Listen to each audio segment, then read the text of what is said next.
जब नरेंद्र मोदी जी नागपुर के दौरे पर नहीं गए थे तब एकदम से ये खबर चलना शुरू हुई थी।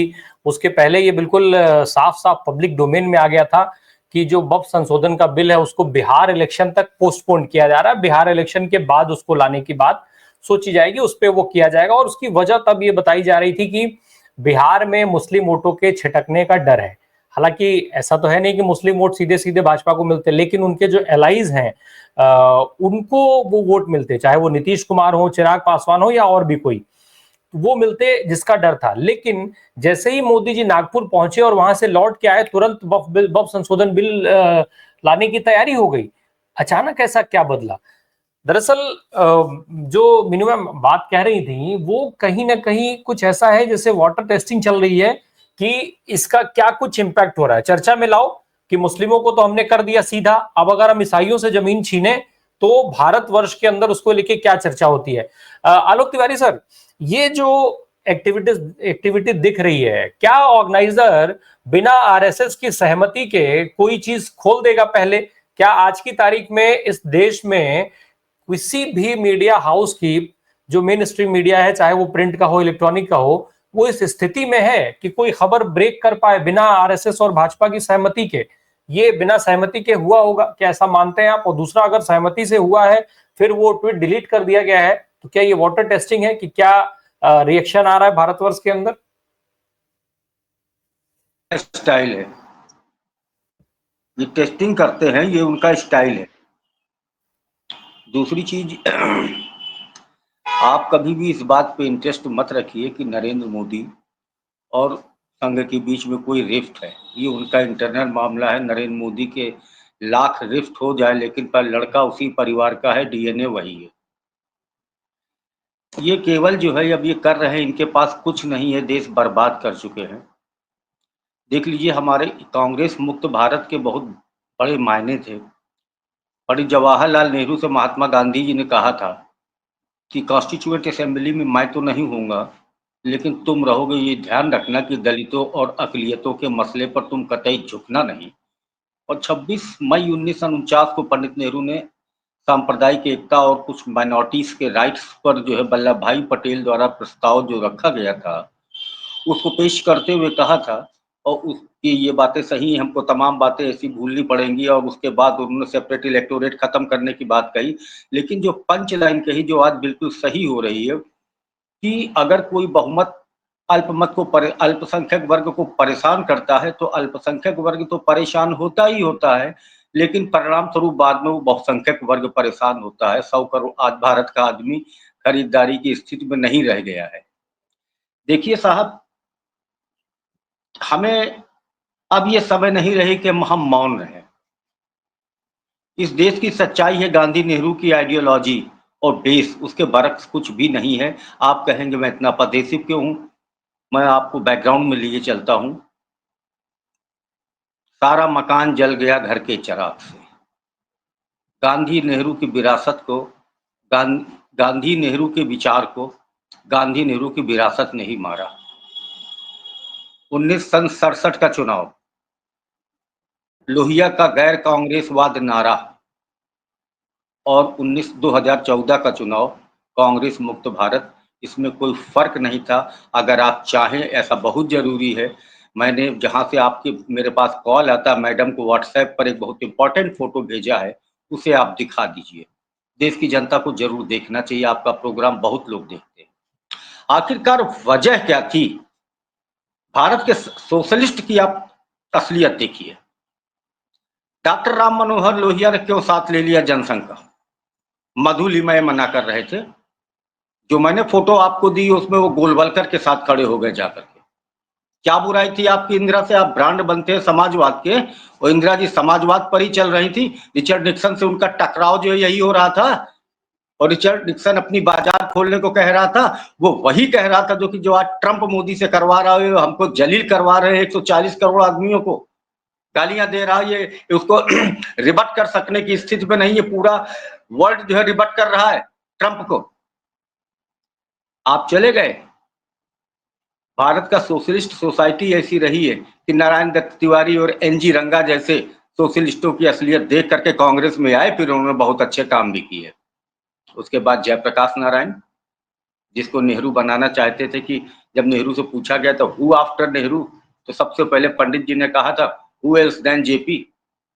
वो जेपी जो गांधी की हत्या के बाद कहते हैं कि संघ अंग्रेजों के जूते साफ करता रहा, वो जेपी ये कहते वो हैं, ये फोटो है देख जो लीजिए आपको फोटो। स्क्रीन पे दिख रही है। जी हाँ, लोहिया गए थे गोलवलकर किसी से मिलने नहीं जाता था। इंदिरा जी ने कहा था, इन्होंने कहा था कि इंदिरा जी के खिलाफ मैं किसी शैतान के साथ शैतान से हाथ मिला लूंगा, और हाथ मिलाए खड़े भी हैं। आज देश चल किन दो बातों पर रहा है, bunch of thought and we and our nationhood defined. दोनों किताबें समाज से वेरीफाई होती है। To persecute Muslims and persecute other minorities, उनको मार्जिनलाइज कर दीजिए। उसके बाद जेपी आते हैं, इंदिरा जी के खिलाफ खड़े होते हैं, कहते हैं अगर संघ फासिस्ट और देशद्रोही है तो मैं भी हूं। संघ पैदाइश के दिन से लेकर के आज के दिन तक वही है। अगर जेपी नहीं डायग्नोस करते हैं तो उनकी गांधी की सोबत बेकार थी। ये राम मनोहर लोहिया, जिसको पुत्रवत गांधी जी प्यार करते थे, भारत छोड़ो आंदोलन के बाद अब जेपी और लोहिया जो है नहीं छूटे, तो गांधी जी ने कहा था जब तक जयप्रकाश और लोहिया नहीं छूट जाते अंग्रेजों से कोई बात नहीं होगी। और नेहरू के पर्सनल सेक्रेटरी रहे, और नेहरू कितना इनको चाहते थे। ये सारा काम इन्होंने किया है। ये तो अगली पीढ़ी है, so called white collar secular Nitish Kumar, Chirag Paswan, Naidu, Ajit Singh के पुत्र, सब कर क्या रहे हैं। इन्होंने दगाबाजी करी उन देश की, मैं अकलियत अक्सरियत की बात पर नहीं जाता हूं, देश के इलेक्टोरेट के साथ इन्होंने दगाबाजी करी जिन्होंने इनको वोट दिया है। आज इस्तीफे दे रहे हैं नरेंद्र जनता दल यूनाइटेड के मुस्लिम सांसद, मुस्लिम पदाधिकारी, मैं उनको दोषी कहता हूं। आज आपको याद आ रहा है इंडिया गठबंधन छोड़ करके, भरी मटकी फोड़ करके नीतीश कुमार जब गए, तब आप क्यों बने रहे थे, किसके साथ गए थे? तब आपको याद नहीं आ रहा था कि ये तुम्हारा मंगलसूत्र ले जाएंगे, तुम्हारी भैंस ले जाएंगे? हमारे नेता उनके साथ खड़े, तब क्या वहां आप अचार बना रहे थे? ये कंट्रोल की राजनीति है। ये सब तरफ कंट्रोल करना चाहते, संघियों को दे दी है शिक्षा इन्होंने, पूरी की पूरी शिक्षा।